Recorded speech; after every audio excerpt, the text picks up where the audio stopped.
Micah, you've had a time on the pro tour. You're gearing up to make another challenge at it.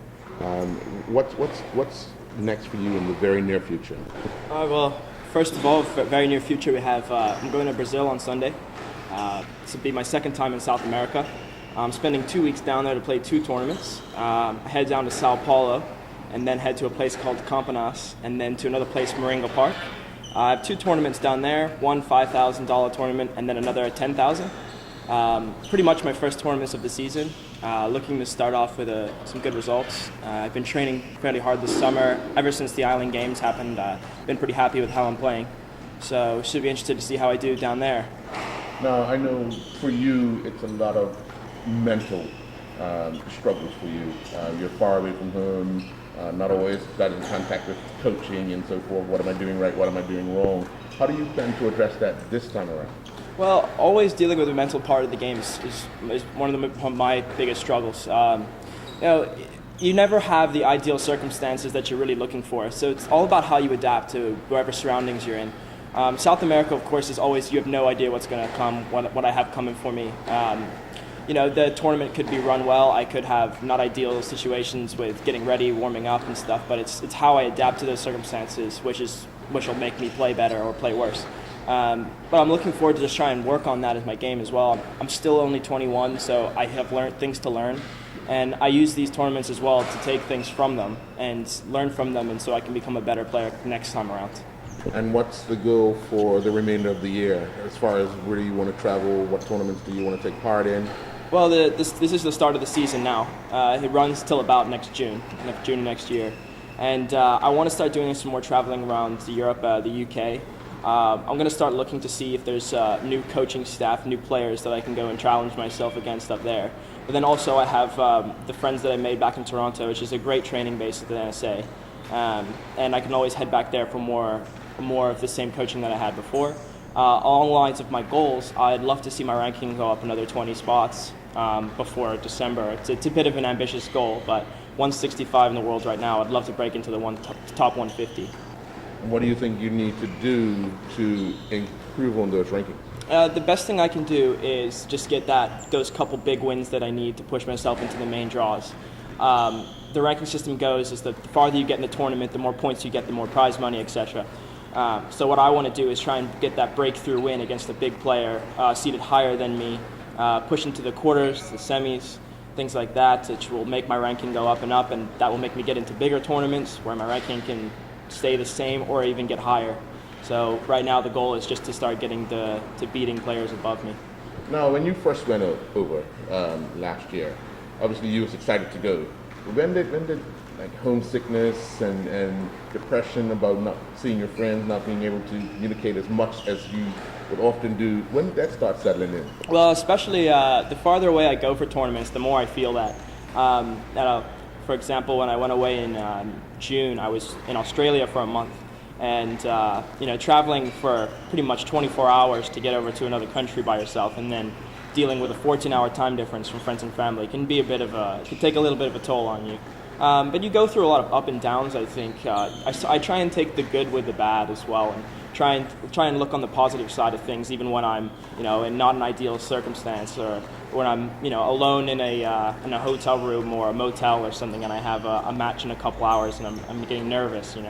I try and take these things as just kind of like a maturity lesson for me, and try and grow from them. What were some of the things you learned about yourself last year and in the Island Games?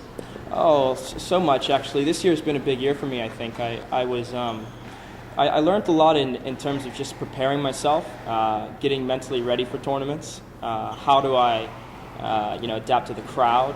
I learned that you can always push harder than you think you can. Especially for me, I felt like a couple times when I just had no gas left in the tank and was ready to pass out. But your body can just keep going. And I think I found new reserves, and I think I learned things about myself that I actually can stay out there with players better than me. There was a former top 10 player in the world during the Island Games, which I had no pressure on myself to do well against him, and I still tried to push myself as far as I could. And I ended up winning the third game against him. And then I realized, I could keep up with these guys, and maybe in the future I will be as good as them. One thing about the sport of squash, it's a lot of self-belief because you're in there by yourself. You against just your other opponent, but you've got the elements that he or she had to face as well. How does one prepare for a major tournament and then come back home and be ready for like national championships? Yeah, well, it's pretty interesting actually. In terms of how I prepare for a tournament, I make sure that I get the proper training in beforehand. I make sure that I feel sharp, I feel confident. I think confidence is a huge thing. When I go into a tournament ready, prepared, and I feel like I'm ready to do well, I think my performances show. But when I go in a little nervous or I don't feel confident in myself, it kind of shows on the court. So keeping confident and motivated is a huge thing for me, so that even if I do win or lose, take the good things from a game, so I can come back and remember those for the next match that I have. So if I lose a match, and I didn't do the best I could, I try and take as many positives as I can, so that the next tournament I play, I won't be negative or I won't be down on myself. Now, obviously, you face Nick Kime, Patrick Foster, and the like here at Bermuda. When you play these guys, there's a lot of pressure on you, and you kind of wear it. How do you plan to address that next time around, when probably next national championships or next time you're home and there's a big event on? How do you plan to address those type of fears and the challenges? Yeah, well, it comes a lot of, especially being from Bermuda. It's a small place. I have very few people here that push me anymore. But the same guys, the Nick Kimes and Patrick Fosters, I still have so much respect for these guys. I think that they still on any given day can beat me. I struggle every day to play against them, or just to get a win or get one game even. It's hard. The pressure on me now is something that I deal with. I feel it sometimes when I get on court, especially when I come back for national champs. So what I'm going to be doing now in between then is just getting ready and thinking to myself, the pressure may be on me, but it's time to step it up. It's time to get my head clear. It's not to think about anybody else but myself on that court, and try and just stay cool, calm, and relaxed as I can, really. Now, the last major tournament that we had here, you actually went out in the final, kind of short.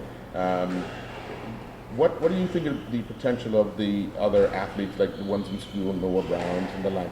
What do you think about their chances of turning pro? What do you think they need to do to improve their standing? Oh, well, I think Bermuda, it's amazing to me because I've been to so many places in the world, and I've seen the juniors, and I've seen the players they have, the bases, and some big countries. Bermuda, for as small as they are, I think we have a lot of potential here. The players that are in universities, the players who are coming up from high school, middle school, I think that they all have a lot of potential.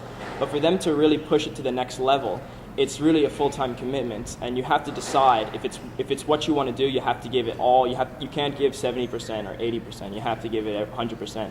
Even me, that I'm doing it now, I'm just realizing that. There's things that you have to make sacrifices. Like some other people my age, I'm 21 now. Some people are university. They have a lot of social scenes. They have different commitments in terms of school, studies and such, but if this is what you want, you really have to give it 100%. So if I had to tell them anything, I would tell them if you're going to do it.